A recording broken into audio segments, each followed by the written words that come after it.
Pessoal, nesse nosso projeto aí do que não pode faltar em sua peça, para quem vai fazer a segunda fase da OAB em Direito Constitucional, nós vamos tratar de um remédio constitucional que ele é simples e para quem atua da área de direito, não tanto. Pô, como assim, cara? Ficou meio paradoxal essa ideia, mas vou explicar. O habeas corpus, ele não necessita de capacidade postulatória. Traduzindo, não precisa de advogado.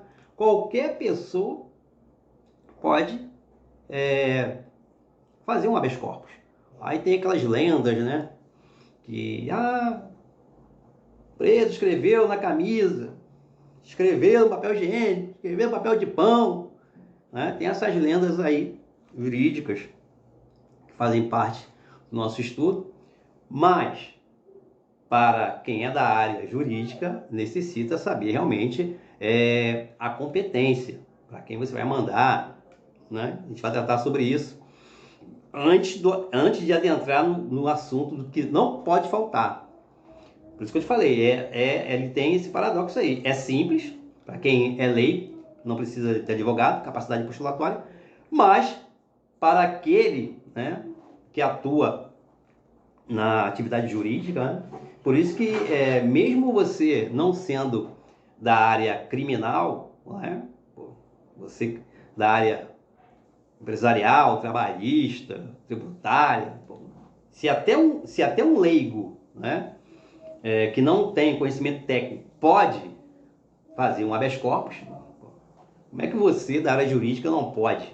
Né? Não, eu sou tributarista, eu sou da área de trabalho, não sei. Pô, aí realmente fica ruim, né? Então é uma peça que todos nós que atuamos, né, no direito devemos saber, independente de atuar na área criminal ou não. Né? Um amigo teu, um parente teu te liga de madrugada aí e te pede, te conta o caso e você vê, né, você percebe que foi ilegal, abusivo, ilegal, e te pede, pô, tem como tu fazer um habeas corpus aí? Eu só tinha você para ligar. Quer dizer, você, não, mas não é minha área, eu vou ligar para outra pessoa. Não. Então eu acredito, né, comungo da ideia de que o habeas corpus, se quem não tem a capacidade postulatória pode, né, impetrar um HC, pô, nós temos que saber, por mais que não atue na área criminal. Não, você é da área criminal, não é comigo, eu vou passar para alguém, vou ligar para... Não é? Eu acredito que nós devemos aprender. Então, esse nosso bate-papo aqui vai ser do que não pode faltar na sua peça de habeas corpus.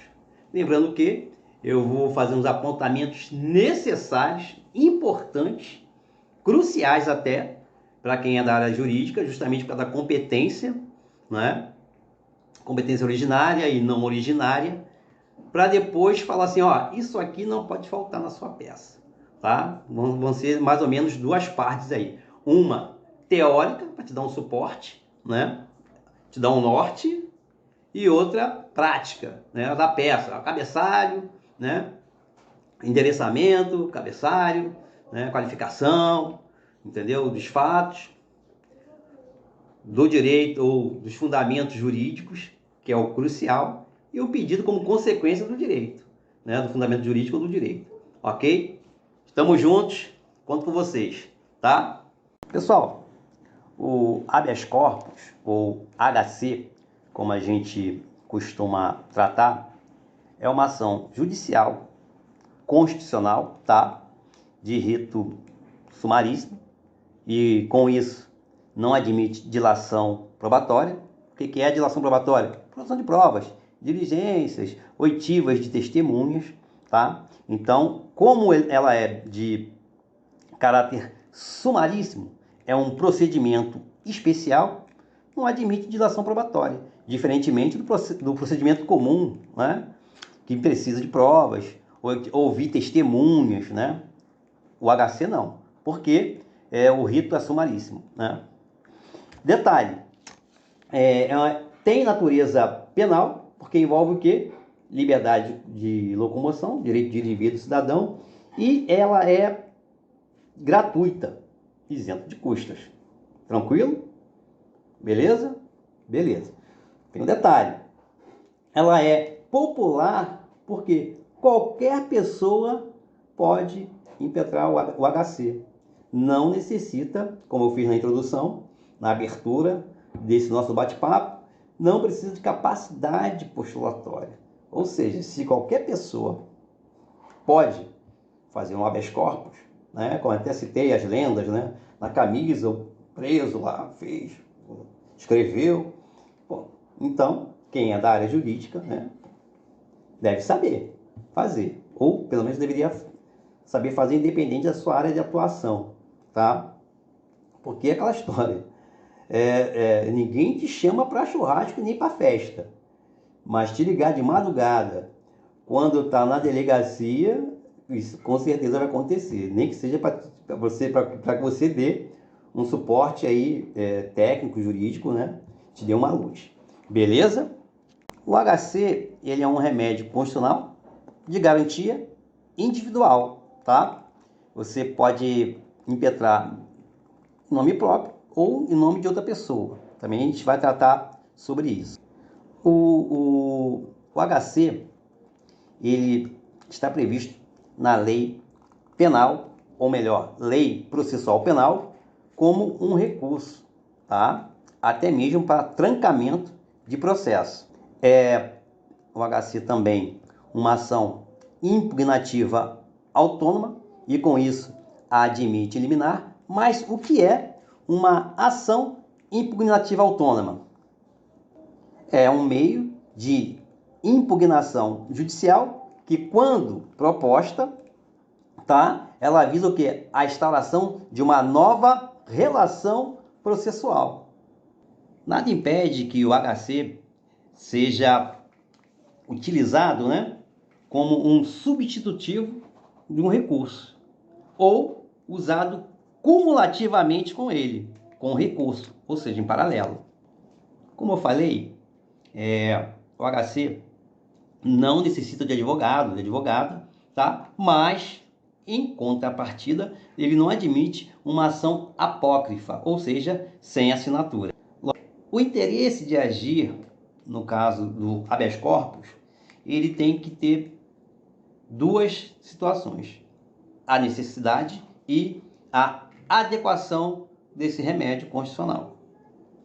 É necessário, no caso da necessidade, que haja um constrangimento, tá, no seu direito de ir e vir, ou uma simples ameaça da sua liberdade de locomoção. E, no caso da adequação, o habeas corpus, ele deve ser o remédio apto para corrigir ou remover a situação ilegal ou abusiva causada através de uma ilegalidade que impede o seu direito de ir e vir, o seu direito de locomoção. No caso do mandado de segurança, né, você tem um prazo decadencial de 120 dias. Já no HC, ele não há prazo, né, para a propositura da ação de HC, tá? Quanto a isso, não tem nenhum problema. Só que detalhe, é possível a desistência do HC. Outro detalhe importante, né? No caso do HC, a autoridade competente, ela não está vinculada, né? Ela não está atrelada ao pedido, né? E à causa de pedir do HC. Ou seja, ela pode, através do pedido do impetrante, a pessoa que tem a capacidade, né, a competência de julgar o HC, ela pode ir além ou aquém desse pedido formulado. Agora tem dois detalhes cruciais no HC, por isso que eu falo. Para quem, qualquer pessoa pode impetrar, tranquilo. Aquelas lendas aí, jurídicas, papel de pão, camiseta, foi feito no papel higiênico, beleza. Mas para quem atua na área jurídica, tem que atentar para esses dois detalhes importantes, tá? Primeiro, a celeridade. O HC, ele tem precedência, tá, no seu julgamento, tá? Isso aí é um ponto altamente positivo sobre os demais procedimentos, o HC ele é super, hiper célere. Precede, até porque pelo direito de ir e vir que está sendo impedido, né? Ou foi impedido, né? Ou ameaça de ser. E no caso de empate no julgamento do habeas corpus, isso já em grau recursal, né? O juiz de primeira instância não tem com quem. Já no tribunal, né? A turma ali, o pleno, vai decidir que seja. No caso de empate de julgamento do habeas corpus, prevalecerá a decisão que seja melhor ao paciente, que nada mais é que o autor, que nada mais é que o legitimado ativo do HC. Bom, o objeto do HC, isso é de suma importância, né? Senão a gente vai se deparar aí, como já teve um caso, só pesquisar aí no Google, né? HC, habeas corpus de carro, né? Foi muito comentado, né? Enfim, não vou entrar no mérito aqui. Então, quer dizer, você tem que saber qual é o objeto, né? O objeto do HC, o que é? Tutela da liberdade de locomoção, é a proteção da sua liberdade de locomoção, do seu direito de ir e vir, ficar e permanecer. Então é importante que você tenha em mente o objeto do HC, porque aí, se você fugir a isso, do objeto, o magistrado, né, juiz de primeira instância, monocrático, enfim, singular, ele vai dar uma sentença sem decidir o mérito. Ou seja, ele vai te dar uma decisão terminativa. A decisão terminativa é quando ele não decide o mérito. O objeto dele, ele vai analisar, pô, esse objeto aqui não tem nada a ver com habeas corpus, tá? A decisão definitiva, né, ela julga o mérito, tranquilo? A decisão terminativa, ele te dá uma sentença sem resolução do mérito. Aí você vai ter que, de repente, entrar com uma outra ação, se você quiser, com mais provas, ou então esclarecendo, né, o objeto da sua ação. Importante você ter esse norte aí, tá? O objeto de cada peça é crucial. Agora, o HC, ele tem, como gênero, HC gênero, ele tem duas espécies, né? O HC preventivo e o repressivo. Até pela própria nomenclatura, você já tem um entendimento. Preventivo é quando você tem uma ameaça de ser impedido do seu direito de ir e vir. Caso clássico, doutrina sempre dá esse caso, que é do político que vai depor uma CPI, né? Ou um empreiteiro, enfim, ele já faz o quê? Um HC preventivo, né? Que nada mais é do que um salvo-conduto. Está exposto aonde? Com fundamento? Artigo 660, parágrafo 4º do Código de Processo Penal. Agora, se já foi expedido, né, no caso, um mandado de prisão, aí é diferente. A ordem judicial de cessação, que é o HC, vai ser chamado de contramandado de prisão. Isso é importante, até uma questão, primeira fase objetiva, tá? A gente entender que depois de expedido o mandado de prisão, né, se já foi expedido o mandado de prisão, aí no caso, essa ordem judicial de cessação, que é o HC, vai ter um outro nome, é o contramandado de prisão, beleza? A outra espécie é o repressivo. O nome já diz, repressivo, ou seja, você já está preso, né? Quando alguém já estiver sofrendo violência ou coação em sua liberdade de locomoção, lembrando sempre que é por ilegalidade ou abuso de poder. Veja, a jurisprudência, né, do STF, enfim, dos tribunais, entende que ilegalidade e abuso de poder de autoridade, juiz, promotor, delegado. Tá, a jurisprudência hoje entende, né, já tem esse entendimento, né, hoje não, já tem esse entendimento, que ela pode ser também, o HC pode ser impetrado contra particular, tá? Pessoa física, entendeu? Então já não fica só naquela ideia de autoridade, polícia, promotor e juiz. Não. Como assim? Um exemplo clássico. Só que aí, abrindo aqui, fazendo um recorte aqui, tem um detalhe. A autoridade, juiz, promotor, delegado, pode cometer ilegalidade e abuso de poder. Sendo o particular, por exemplo, o dono de um hotel, você ficou no hotel e quer sair sem pagar e ele não deixa. Ele não comete abuso de poder, ele comete uma ilegalidade. Por quê?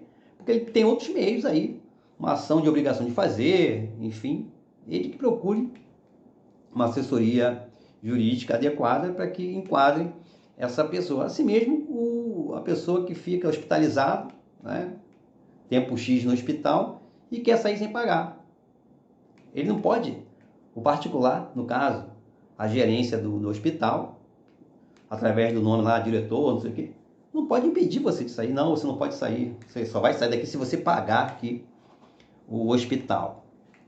Né? Então, nesse caso do particular, o particular tem outros meios de fazer a cobrança, protestar a pessoa, fazer a pessoa assinar uma promissória, enfim, ela tem outros meios. Então, o importante é você ter um entendimento, o discernimento, que a pessoa vai te dar o caso lá, o diretor do hotel, o gerente do hotel, o diretor do hospital impediu, cometeu abuso de poder, não sei o que, não, abuso de poder está adstrito à autoridade, que excede a sua competência, o seu poder, né? Ela excede, por isso que é abuso de poder. Poder ela tem, poder de prisão, né? Policial, tá? Juiz ali na audiência, poder de prisão, porque não pode abusar, né?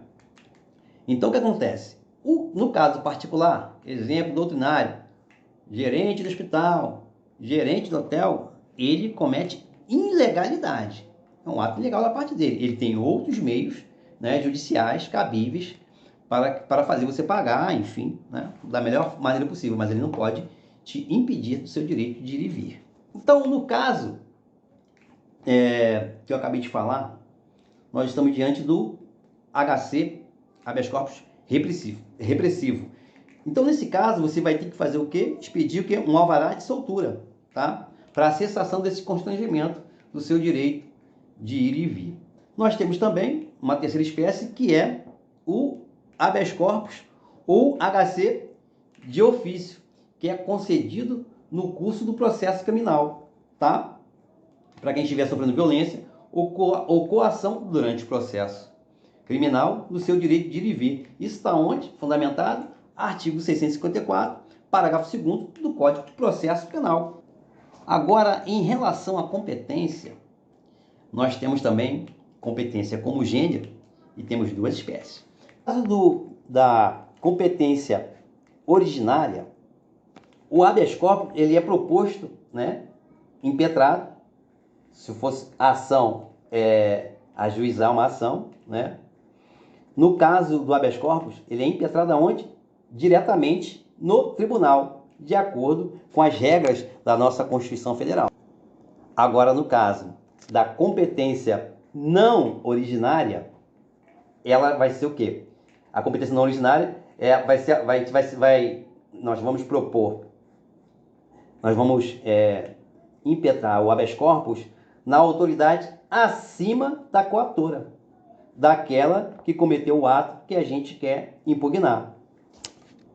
Isso com fundamento no artigo 650, parágrafo 1º do Código de Processo Penal. Ou seja, a determinação da competência, no caso, para o julgamento do habeas corpus, vai depender de quê? Ele vai levar em conta o local em que ocorreu o ato ilegal ou abuso de poder e a qualidade também da autoridade coatora, tá? Por quê?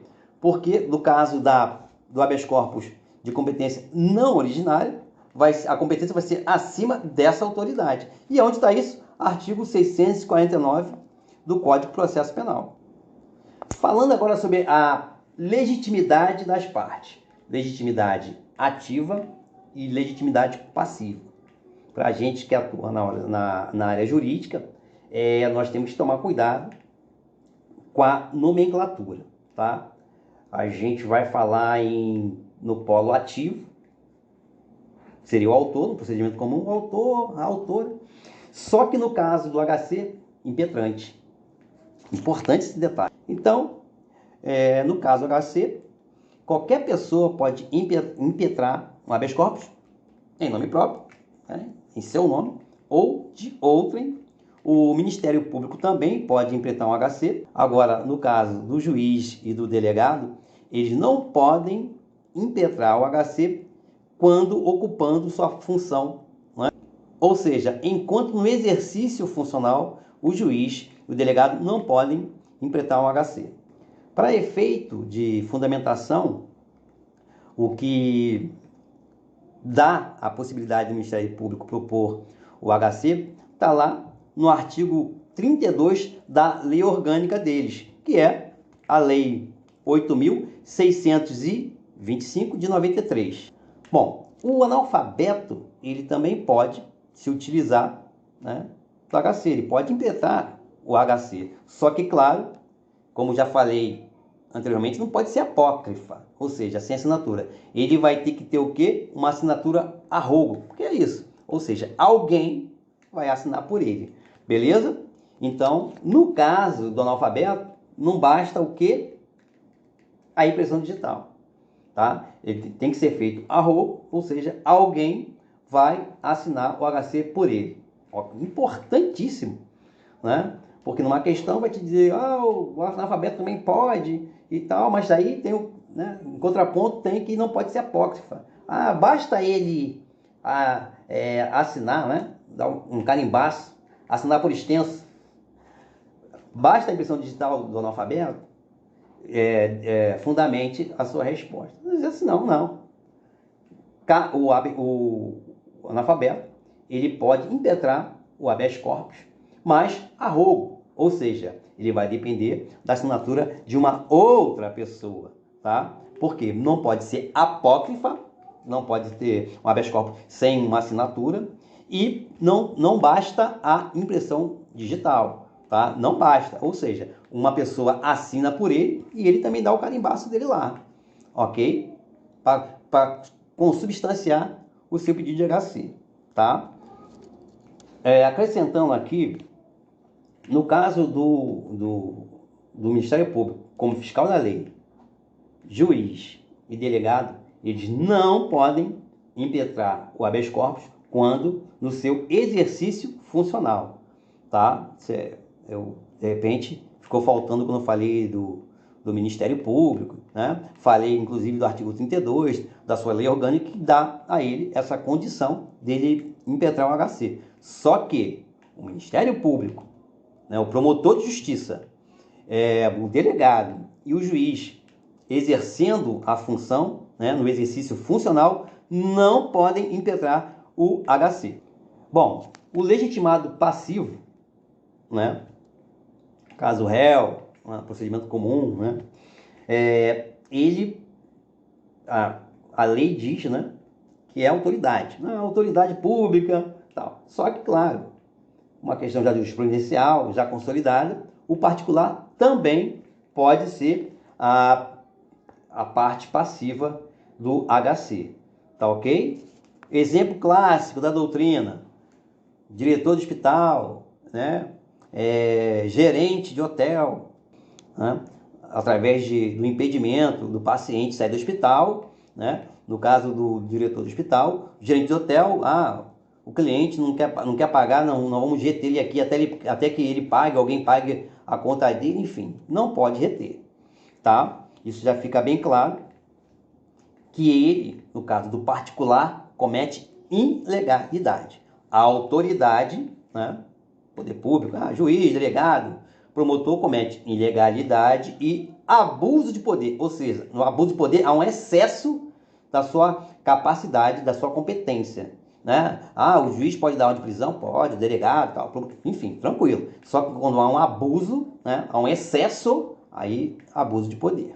Agora vamos para aquelas questões que, para quem atua na área de direito e é cobrado em prova, que dá muita confusão, né? Mas isso aí a gente vai esclarecer aqui da melhor maneira possível, tá?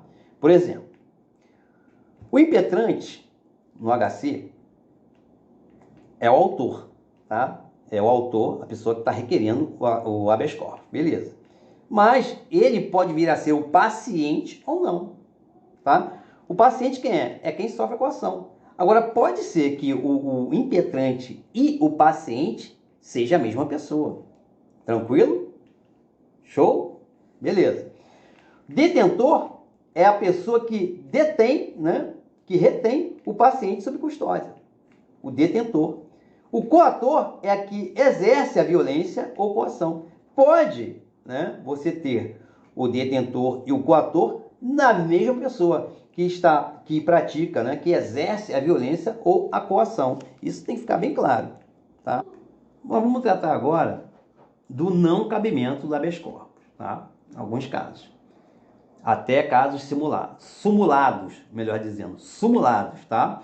Que é, não cabe habeas corpus para resolver ônus de custas processuais, nos termos da súmula do STF 395. Vai lá no seu VAT, né? Aqui, ó. Tá aqui. Não se conhece de recursos de habeas corpus cujo objeto seja resolver sobre o ônus das custas, por não estar mais em causa a liberdade de locomoção. Ou seja, o que quer dizer essa súmula 395? Quer dizer o seguinte, não envolve a liberdade de locomoção, porque o que está em jogo aqui, o que é? Ônus das custas. Voltamos àquele princípio de tutelar, né? Que norteia o HC. Liberdade de locomoção, direito de ir, vir, né? Permanecer, de ficar, enfim. Por isso que não cabe HC. Assim também como não cabe HC para pena de multa, tá?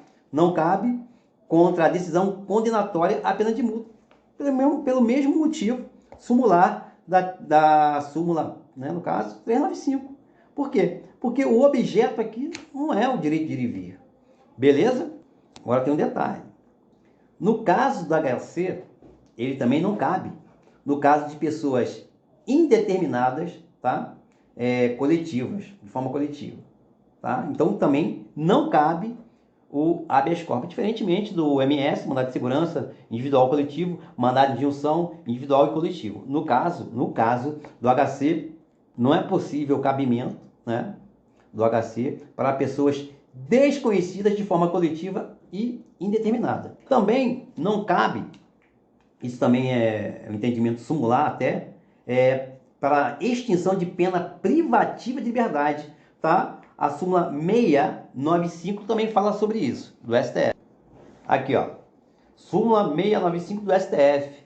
Não cabe habeas corpus quando já extinta a pena privativa de liberdade. Você vai usar um outro recurso. HC não, tá? Isso aí para a questão da OAB, primeira fase, vai te dar uma situação, fulano de tal já cumpriu o seu tempo de prisão, ou até mesmo questão discursiva.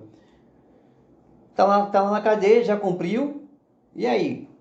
Qual a sua medida do defensor? Vai entrar com habeas corpus? A súmula, essa súmula aqui, 695, vai fundamentar, né, a sua questão. Não cabe habeas corpus quando já extinta a pena privativa de liberdade. Tá? Isso é claro que essas questões de habeas corpus, elas norteiam mais quem vai fazer direito penal aí, né, na segunda fase. O que eu quero dizer com isso? No caso de quem for fazer na segunda fase aí, direito penal, vai ver aqui súmulas do Supremo infinitas, tá?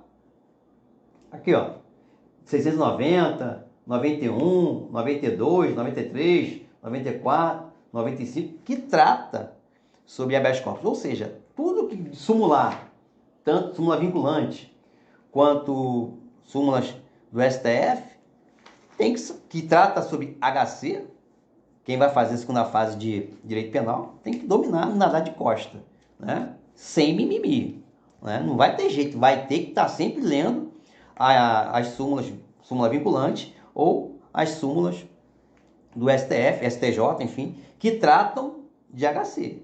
Para quê?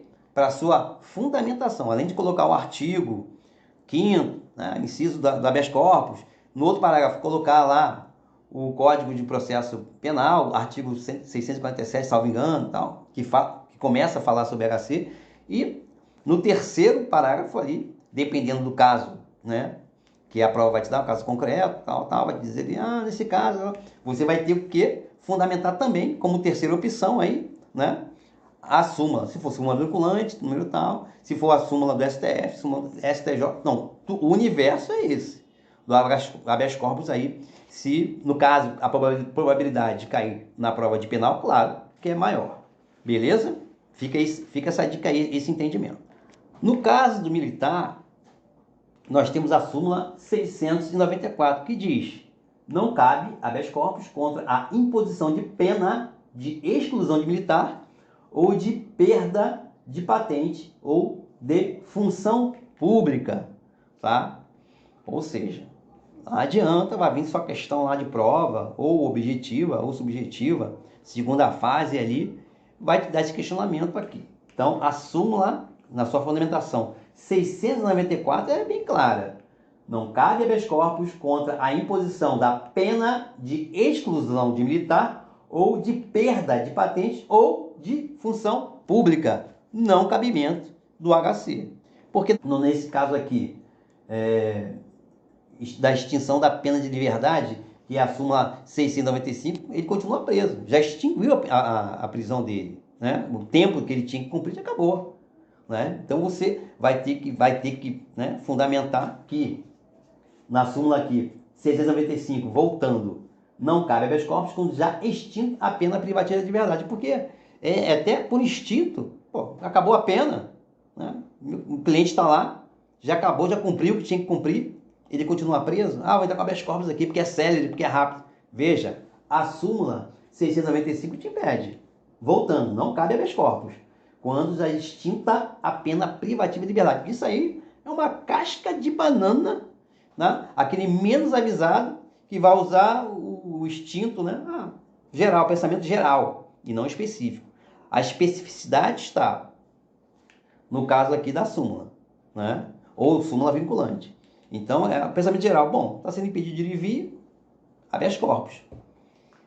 Já cumpriu a pena que tinha que cumprir e continua preso? Vou entrar com o habeas corpus porque é sério. A questão vai te induzir isso aí, vai te levar, vai te pegar no colo, vai te levar. Depois tu vai chorar. Aí não tem mimimi. Por quê? Porque já tem um entendimento sumular do Supremo Tribunal Federal. Tratar do cabimento do HC. Beleza? No caso da CPI, né? Comissão Parlamentar de Inquérito, a intimação, né, para depor em CPI, cabe o habeas corpus. Por quê? Porque essa intimação para depor na CPI traz, né, consigo, com essa ideia de depor, traz a coerção para depor, que é a condução coercitiva. Por isso que cabe, no caso, o HC. Agora uma questão mais aprofundada, né? Que é a questão da quebra do sigilo bancário ou fiscal. É possível, sim, o HC, nesse caso, quebra sigilo bancário ou fiscal, até com essa quebra, né, desse sigilo aí, bancário ou fiscal, pode vir em medida restritiva à liberdade de locomoção da pessoa. Eu comentei antes que o HC é usado no processo penal para trancamento, só que tem detalhe. No caso da ação civil pública e de improbidade administrativa, né, no caso de uma ação de improbidade administrativa, aí já não cabe o HC. Por quê? Pela mesma questão lá da sumular que nós falamos, porque não está em jogo aqui a liberdade de locomoção. Não cabe o HC para resolver, né, questões sobre ônus de custas. Tem alguma coisa a ver com liberdade de locomoção? Então, tanto na ação civil pública como na ação de improbidade administrativa, não cabe o HC. Por quê? Por causa do objeto, tá? Não é o direito de ir e vir, né? Direito de locomoção, ir, vir, permanecer, ficar. Agora, nós temos a probabilidade, né, de impetração do HC após o trânsito em julgado da seguinte forma: desde que a matéria do caso concreto não demande dilação probatória, ou seja, oitiva de testemunhas, diligências, né, produção de provas, tá? Desde que não haja dilação probatória, após o trânsito em julgado, você pode entrar com HC. Um assunto agora que também dá muita dúvida, tá? No caso da punição de militar. Por quê? Porque no caso, a Constituição, no seu artigo 142, parágrafo 2º, claramente diz o seguinte. Vamos lá. Parágrafo 2º, artigo 142, Constituição Federal. Não caberá habeas corpus em relação a punições disciplinares militares. Veja, o HC, ele é possível, tá? Na punição disciplinar de militar, desde que não adentre no mérito da punição. Então tem uma linha tênue aí, tá? Não vai entrar no mérito, mas o HC ele vai ser cabível quando houver o quê? Vício no processo. Quando houver o quê? Um abuso de poder por parte do militar de patente superior, que coloca a punição, que aplica a punição, né, disciplinar, ou seja, de prisão, enfim, né, no caso de prisão de militar, que é o que diz aqui a punição disciplinares militares, que a prisão é uma das suas punições, tá? Que impeça de vir, vai estar impedido de sair final de semana. De repente não está preso, vai ficar no alojamento, né? Vai ficar no hotel de trânsito dos oficiais, o hotel de trânsito dos sargentos, enfim. Ou vai ficar no alojamento, ou no caso de prisão, o mérito da punição disciplinar, o HC não vai abarcar. Ele vai abarcar o seguinte: o processo. Como é que foi? Houve um vício aí, contrariando até o próprio Código de Processo Penal? Houve um abuso ou uma ilegalidade, né, da autoridade que está punindo o militar? Não, porque eu quero. Que regulamento é esse? Regulamento do eu quero? Não, eu quero que ele fique preso. Não, porque ele me olhou assim, olhou assado, atravessado, ele me deu uma resposta que eu não gostei, do modo que ele falou, ele foi irônico, enfim. O HC, ele vai adentrar essa área aí, tá? A formalidade, a parte formal, né? Como é que se deu? E não o mérito em si, tá ok? É uma linha tênue para quem é leigo, né? Para quem não entra muito nessa seara aí, tá? É mais para quem realmente vai fazer a prova da segunda fase de penal, e quem já foi militar sabe disso, né? Então, quer dizer, o HC não vai entrar no mérito, vai entrar nessa parte aí, se houver algum vício, alguma ilegalidade ou o abuso de poder. Então, ele é cabível. Questão de segunda fase lá, segunda questão sua vai ser isso aí. Por quê? Porque a Constituição, ela é clara, né? Você vai te dar a situação lá, né, do militar que foi preso, tá? Pelo coronel, pelo capitão, enfim, pela autoridade superior a ele. Aí você vai dizer assim: não cabe HC. Você não leu a questão toda, tá? Lá no finalzinho da questão grandona, o finalzinho vai dizendo que ele, de repente, houve um abuso ou uma ilegalidade, mas você não leu. Militar, tá bem claro aqui, ó. Não caberá habeas corpus em relação a punições disciplinares militares. Não cabe. Seu fundamento, artigo 142, parágrafo 2º. Só que não. Por quê? Porque você vai ter que ler a questão toda, reler a questão toda e observar se a punição do militar não está adentrando no mérito. Se adentrar no mérito da punição, não cabe. Mas, se nesse processo aí, né, se houve um vício na punição, uma ilegalidade, um abuso de poder, não houve... o militar não foi ouvido, não teve como se justificar, ou se de repente o que ele fez foi baseado numa situação de emergência, enfim, né? Essa linha tênue aí, porque a questão vai te induzir, né? Essa casca de banana, né? Você não pode dar esse mole, né? De chegar, começou a ler a questão, militar, prisão de militar, habeas corpus não cabe. Artigo 142, parágrafo 2º. Você não vai dar esse mole. Você vai ler a questão toda e perceber se ela trata do mérito da punição disciplinar do militar, aí não cabe, ou se ela vai tratar do procedimento, como se deu essa punição, essa prisão, tá? Essa prisão disciplinar do militar, tá? É até uma orientação do STJ que a legalidade da imposição da punição constritiva da liberdade em procedimento administrativo castrense, ou seja, militar, pode ser discutida em sede de habeas corpus. Por quê? Porque, de repente, o superior lá achou que você olhou de cara feia para ele vai te dar uma punição. Ou ele achou que a tua resposta aí, ao questionamento dele, foi uma resposta agressiva pelo teu modo de dizer, foi, enfim, tá? Uma subjetividade, ok? Aí, nesse caso, tem uma orientação do STJ que abarca isso aí. Essa é a primeira parte. Tamo juntos.